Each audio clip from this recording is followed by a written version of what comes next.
ഇപ്പോൾ വരുന്ന പ്രധാനപ്പെട്ട ഒരു വാർത്തയിലേക്കാണ് ന്യൂസ് ടുഡേ ആദ്യം പോകുന്നത്. തെരഞ്ഞെടുപ്പ് കമ്മീഷനെ രൂക്ഷമായി വിമർശിച്ച് Rahul Gandhi.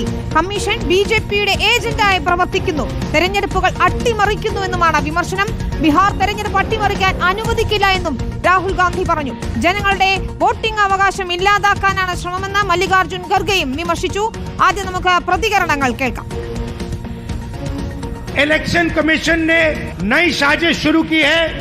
Election commission BJP का अंग का काम कर रहा है, अपना काम नहीं कर रहा है। महाराष्ट्र में लोकसभा और विधानसभा के बीच में 1 करोड़ नए वोटर आ गए। आज तक किसी को नहीं मालूम ये वोटर कौन थे और कहां से आए। നോബൽ മാരിക്കാരൻ ചേരുന്നു വിശദാംശങ്ങളുമായി. നോബൽ, വോട്ടർ പട്ടിക തീവ്ര പരിഷ്കരണത്തിൽ സുപ്രീം കോടതി ചോദ്യങ്ങൾ ഉന്നയിക്കുന്നത് നമ്മൾ കണ്ടതാണ്.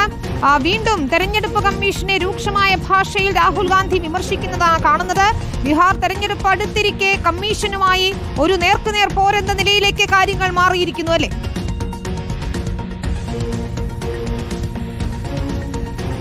വിനീത, അങ്ങനെ തന്നെയാണ്. തെരഞ്ഞെടുപ്പ് കമ്മീഷനെ രൂക്ഷമായി വിമർശിച്ചുകൊണ്ടാണ് രാഹുൽ ഗാന്ധി ഇന്ന് അദ്ദേഹത്തിന്റെ പ്രസംഗം മുന്നോട്ട് കൊണ്ടുപോയത്. ഒഡീഷയിലെ സംവിധാൻ ബച്ചാവോ റാലിയിലായിരുന്നു രാഹുൽ ഗാന്ധിയുടെ പ്രസംഗം ഉണ്ടായത്. പ്രധാനമായും തെരഞ്ഞെടുപ്പ് കമ്മീഷൻ ബിജെപിയുടെ ഏജന്റായി പ്രവർത്തിക്കുന്നു എന്ന രൂക്ഷ വിമർശനം രാഹുൽ ഗാന്ധി ഉന്നയിക്കുന്നു. പ്രത്യേകിച്ച് ഈ മഹാരാഷ്ട്ര തെരഞ്ഞെടുപ്പ് അടക്കം കഴിഞ്ഞതിന് ശേഷം രൂക്ഷ വിമർശനങ്ങൾ കോൺഗ്രസിന്റെ ഭാഗത്തുനിന്ന് തെരഞ്ഞെടുപ്പ് കമ്മീഷന് എതിരെ ഉയർന്നതാണ്. അവിടെ ലോക്സഭാ തെരഞ്ഞെടുപ്പിന് ശേഷം നടന്ന നിയമസഭാ തെരഞ്ഞെടുപ്പിൽ 1 കോടി പുതിയ വോട്ടർമാരെ ചേർത്തുമായി ബന്ധപ്പെട്ട വിവാദം, വോട്ടർ പട്ടിക അടക്കം നൽകണം എന്ന് രാഹുൽ ഗാന്ധി നേരത്തെ ആവശ്യം ഉന്നയിക്കുകയും തെരഞ്ഞെടുപ്പ് കമ്മീഷനെതിരെ വലിയ വിമർശനം ഉന്നയിക്കുകയും ചെയ്തു. അതൊരു വിവാദത്തിൽ തുടരുന്ന ഇടയിലാണ് ഈ ബീഹാറിൽ വോട്ടർ പട്ടിക പരിഷ്കരണം നടത്താൻ കൂടി തെരഞ്ഞെടുപ്പ് കമ്മീഷൻ ഇപ്പോൾ തീരുമാനിച്ചത്. തെരഞ്ഞെടുപ്പിന് മാസങ്ങൾ മാത്രം ബാക്കി നിൽക്കി നടക്കുന്ന ഈ നടപടിക്കെതിരെയും ശക്തമായ പ്രതിഷേധം അവിടെ ഉണ്ട്. രാഹുൽ ഗാന്ധി അടക്കം കഴിഞ്ഞ ദിവസം ബീഹാറിലെത്തി വലിയ റാലിയൊക്കെ നടത്തുകയും ചെയ്തതാണ്. എന്താണെങ്കിലും തെരഞ്ഞെടുപ്പ് കമ്മീഷനെതിരെ ശക്തമായ വിമർശനങ്ങൾ തന്നെയാണ് രാഹുൽ ഗാന്ധി ഇന്നിപ്പോൾ ഉന്നയിച്ചിരിക്കുന്നത്. ബിജെപിയുടെ ഏജന്റായാണ് തെരഞ്ഞെടുപ്പ് കമ്മീഷൻ പ്രവർത്തിക്കുന്നത് എന്ന് രാഹുൽ ഗാന്ധി പറയുന്നു. തെരഞ്ഞെടുപ്പ് കമ്മീഷൻ അട്ടിമറിക്കുന്നു, അതോടൊപ്പം തന്നെ ബീഹാറിൽ തെരഞ്ഞെടുപ്പ്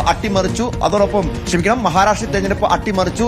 ഇനിയിപ്പോൾ ബീഹാറിൽ തെരഞ്ഞെടുപ്പ് അട്ടിമറിക്കാനുള്ള ശ്രമമാണ് നടക്കുന്നത്. അതിന് ഒരു കാരണവശാലും അനുവദിക്കില്ല എന്നാണ് രാഹുൽ ഗാന്ധി ഇപ്പോൾ വിമർശനം ഉന്നയിക്കുന്നത്. അതോടൊപ്പം തന്നെ മല്ലികാർജുൻ ഖാർഗെയും ഈ വിഷയത്തിൽ തെരഞ്ഞെടുപ്പ് കമ്മീഷനെതിരെ രൂക്ഷ വിമർശനം ഇന്നിപ്പോൾ ഉന്നയിക്കുകയും ചെയ്തിട്ടുണ്ട്. മല്ലികാർജുൻ ഖാർഗെ അടക്കം വ്യക്തമാക്കിയിരിക്കുന്നത് ജനങ്ങളുടെ വോട്ടിംഗ് അവകാശം ഇല്ലാതാക്കാനുള്ള ശ്രമമാണ് ഇപ്പോൾ നടന്നുകൊണ്ടിരിക്കുന്നത് എന്നുള്ളതാണ്.